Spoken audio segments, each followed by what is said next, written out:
ऐसे माना जाए तो ब्राह्मणों को भी श्री प्रकाश शुक्ला और विकास दुबे को आइडियल मानना चाहिए।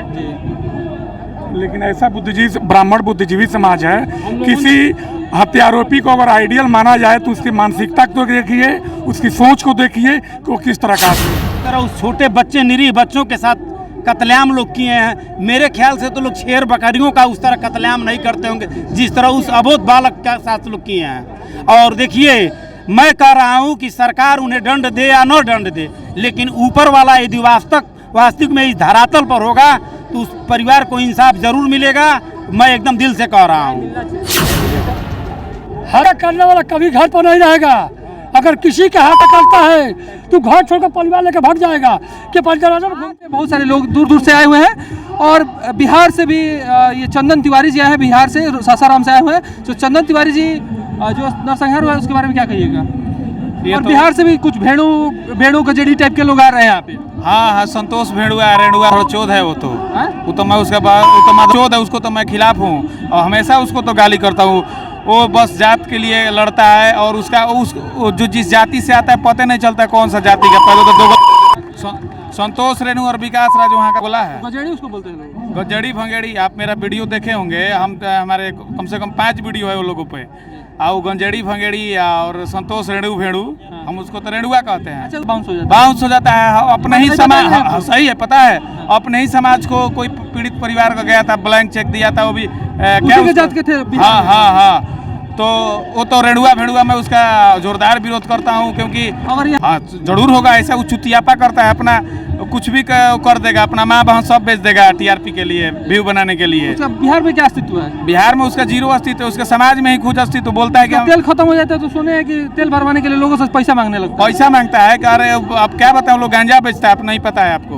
वो अब विकास राजवा गांजा बेचता है वो लोग, मैं जानता हूँ। और उसको मैं पटना में भी खोज रहा था, हम लोगों नहीं मिला। वो रेणु भेड़ू क्या बतियाएगा? वो उसका खुद पता नहीं है कौन सा जाति से वो आता है। वो अपने आप को बोलता है कि हम यादव जाति से आते हैं, लेकिन यादव जाति से सनातन धर्म को ही विरोध करता है। और वो बोलता है कि सनातन क्या है। तो जब इस सनातन ही नहीं पता है तो पता है कि कौन सा जाता है। आप ही तो जाते जाते जो परिवार है, जो आप लोग आए हैं, मदद किए हैं? हाँ, हम लोग जो भी है हम लोग मदद कर रहे हैं। मैं एक और सवाल करना चाहता हूँ जोगी जी से कि ये ब्राह्मणों पे हत्या, जो ये बार बार ब्राह्मणों पर हत्या हो रही है, कब बंद होगी? मैं यही उनसे सवाल करता हूँ कि जब से उनका सरकार आया है, ओनली ब्राह्मण को ही बार बार हत्या हो रही है यूपी में। मैं बहुत सारा देखा कि बहुत, हमको लगता है हजारों लोगों ब्राह्मणों का हत्या हो चुकी है, लेकिन अब हम लोग नहीं सहेंगे। अगर इस पर कुछ कार्रवाई नहीं होती है या उनका बुलडोजर नहीं चलता है तो हम लोग अब रोड पे आएंगे।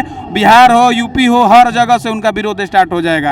हम लोग का पार्टी अपना खुद बना लेंगे, हम लोग का इतना है। योगी जी के राज में आपके समाज के लोगों को न्याय मिलेगा? अब देखते हैं, ये देख रहे हैं। अगर इसमें न्याय नहीं मिलेगा तो पता ही चल जाएगा, ये तो पूरा सरकार गिर जाएगा। अगर इसमें न्याय नहीं मिलता है तो पता लग जाएगा कि हम भी क्या है, हमारा समाज क्या है। हमारा समाज अब जग गया है और अब यहाँ भाषणबाजी और सुखबाजी नहीं करेगा। हम लोग भी जैसे कोई करेगा वैसे करेंगे, रोड पे उतर जाएंगे हम लोग। और रोड पे उतरिएगा, देखिए लाखों लोग का जन सैलाब है। चलिए देख सकते हैं कि यहाँ पे अनुराग उपाध्याय, अध्यक्ष मालवी ब्राह्मण समाज संगठन देवरिया। तो आप इस शोक सभा में आए हैं, क्या मांग कर रहे हैं सरकार से? सरकार से मांग है उसकी सरकारी नौकरी, सुरक्षा उसकी, और इस तरह का कृत्य दोबारा न हो इसकी भी मांग है। इस पर ध्यान रखा जाए और जो गलतियां राजस्व की वजह से हो रही हैं उसको भी कंट्रोल में किया जाए। नहीं तो इस तरह से हर जगह तहसील में यहाँ वहाँ मामला फंसा है और हत्याएं होती रहेंगी और ब्राह्मणों की हत्या पे लगाम लगे, वरना सरकार भी पलट दिया जाएगा ऐसी नौबत आएगी। तो ये बताइए, जरीब से घर नाप दिया, बुलडोजर कब चलेगा? बुलडोजर चलेगा, नापने में कुछ एरिया उनका अपना खरीदा हुआ मिल रहा था, जो एरिया खरीदा हुआ नहीं है, जो ग्राम समाज की भूमि है उस पर बुलडोजर चलेगा। आप आए हैं, क्या मदद किए हैं दुबे परिवार को? हमारे संगठन की तरफ से 51,000 रुपये का इनको आर्थिक सहयोग दिया गया है। अगर इनका फिर मकान भी बनना है, उसमें भी जो जरूरत होगी संगठन सहयोग करता रहे। मतलब आप लोग हमेशा खड़े हैं?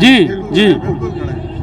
और जो अपराधी था, कब्जा मतलब भू माफिया थे एक, और उनको जो कुछ लोग हैं जो बिहार से नेता आ रहे हैं, उनके समाज के लोग आ रहे हैं, वो उनको आइडियल मान रहे हैं, क्या कहिएगा? अब अपराधी को आइडियल माना जाए तो इस देश का क्या होगा? ये देश का दुर्भाग्य ही है। अपराधी को आइडियल मानना तो मुझे लगता है कि ऐसे माना जाए तो ब्राह्मणों को भी श्री प्रकाश शुक्ला और विकास दुबे को आइडियल मानना चाहिए।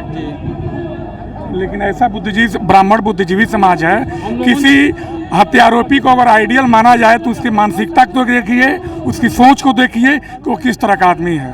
बोल रहे हैं कि घर नहीं तोड़ने देंगे, कुछ बिहार के नेता हैं और कुछ नहीं, नेता से यहाँ काम नहीं होगा। अगर ऐसा होगा तो जन सैलाब आप देख रहे हैं, ये पहुँच जाएगा फतेहपुर और घर टूटेगा। ये प्रशासन का काम है, प्रशासन करके देगा। मतलब घर टूटेगा? जी जरूर टूटेगा। गलत है, जहाँ पे बना है गलत भूमि पे बना है तो टूटेगा ही टूटेगा। ये बताइए, सरकारी भूमि पे अगर भवन बनेगा तो उसका तो टूटना ही टूटना जायज है, ठीक है। यदि वो व्यक्ति अपराध से संलिप्त है और अवैध जमीन, सरकारी जमीन पर कब्जा जमाए हुए है तो उसका मकान तो ध्वस्त क्लियर होगा, उसे कोई रोक नहीं पाएगा, न्याय संगत भी है। अच्छा, बहुत बड़े बड़े नेता बिहार में भी हैं और उत्तर प्रदेश में, वो क्यों नहीं जा रहे हैं उनके परिवार?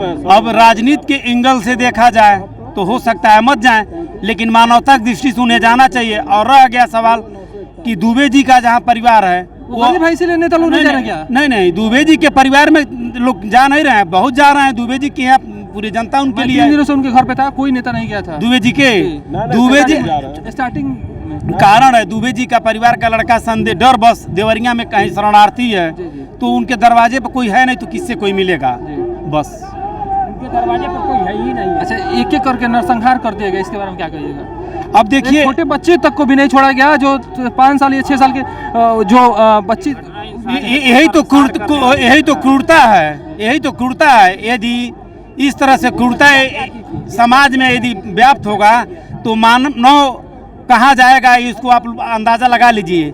जिस तरह उस छोटे बच्चे, निरीह बच्चों के साथ कत्लेआम लोग किए हैं, मेरे ख्याल से तो लोग शेर बकरियों का उस तरह कत्लेआम नहीं करते होंगे जिस तरह उस अबोध बालक के साथ लोग किए हैं। और देखिए, मैं कह रहा हूँ कि सरकार उन्हें दंड दे या न दंड दे, लेकिन ऊपर वाला यदि वास्तविक में इस धरातल पर होगा तो उस परिवार को इंसाफ जरूर मिलेगा। मैं एकदम दिल से कह रहा हूँ। को ध्यान दीजिए, आप लोग सब सज्जन लोग हैं, क्या करने वाला कभी घर पर नहीं रहेगा। अगर किसी का करता है तो घर छोड़कर परिवार लेकर भाग जाएगा कि दरवाजा में घूमता रहेगा। इन्होंने जो महंगाई किया है, सारा अन्याय किया है ब्राह्मणों के साथ। इनको अगर सरकार से अगर इतना ही उम्मीद होता तो इन्होंने सरकार का वेट किया होता, ये नहीं कि मासूम बच्चों का कत्ल कर दिया। मैं इससे बहुत प्रतिष्ठित हूँ। मैं ब्राह्मणवा पंचायत के सर्वेश पांडे जी भी आए थे और हम लोग आए हैं, और मैं इस परिवार के साथ हर संभव तक मैं लड़ूंगा। और मेरा परिवार, मैं जानता हूँ कि मैं इस पूरे ब्राह्मण परिवार आए हैं, इस बालक के साथ रहेंगे। और सरकार से बुलडोजर चलवाना अनिवार्य है, और इस तहसीलदार, डीएम, एसडीएम सबको भी प्रताड़ित करना भी उचित है। इन लोगों का देन है कि हमारा एक ब्राह्मण परिवार नहीं रहा। मैं बहुत दुखित हूँ। मैं अपने आँख से आंसू निकाल कह रहा हूँ कि इस परिवार की रक्षा करना योगी जी का एकदम पूरा दायित्व बनता है।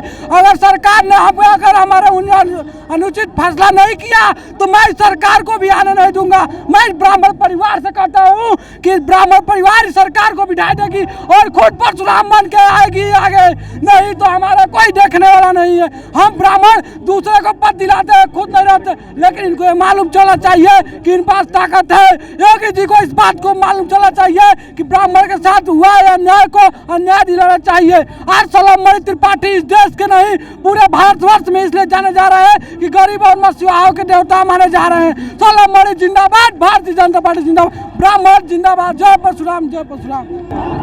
सबसे पहले परिचय बताइए। मेरा नाम रामकृष्ण पांडे है। मैं न्याय एक संकल्प का राष्ट्रीय अध्यक्ष हूँ और सिद्धार्थनगर का रहने वाला हूँ। विधायक श्री सलमणि त्रिपाठी जी के इस कार्य को देखते हुए कि समाज के प्रति उनकी पूरी निष्ठा थी और सभी वर्गों के प्रति उनकी रहती है। खासकर इस नरसंहार का हम लोग पूरी तरीके से विरोध करते हैं। किसी के साथ हो, किसी जाति वर्ग मजहब के साथ हो तो वह अन्याय है। और इसके साथ ही योगी आदित्यनाथ जी से अभी हम लोगों ने सिद्धार्थनगर में लगभग 500 लोगों को लेकर ज्ञापन और चक्का जाम वगैरह किया था, कैंडल मार्च निकाला था।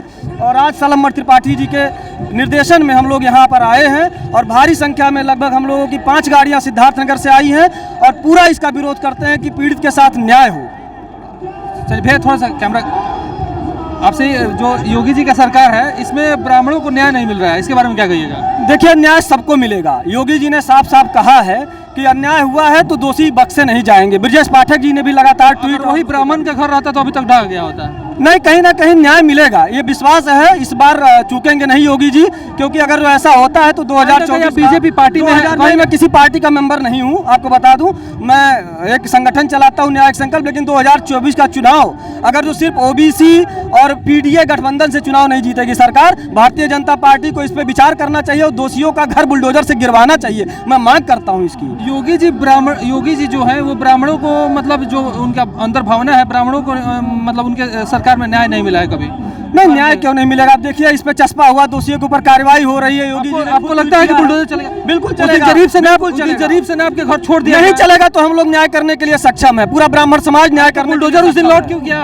लौट गया तो फिर वापस जाएगा, नहीं जाएगा तो 2024 में सरकार भूल जाए, 2024 में भूल जाए सरकार। और नहीं चलेगा तो हम लोग इतने कमजोर नहीं हैं। हम लोग वही है कि जिंदा है तो जिंदा दिखना जरूरी है, और स्वाभिमान, सम्मान, संस्कृति, देश की अखंडता, प्रभुता, और किसी के साथ अन्याय होगा तो उसके लिए किसी से भी टकराना है, चाहे उस सरकार में हो चाहे विपक्ष में, टकराना जरूरी।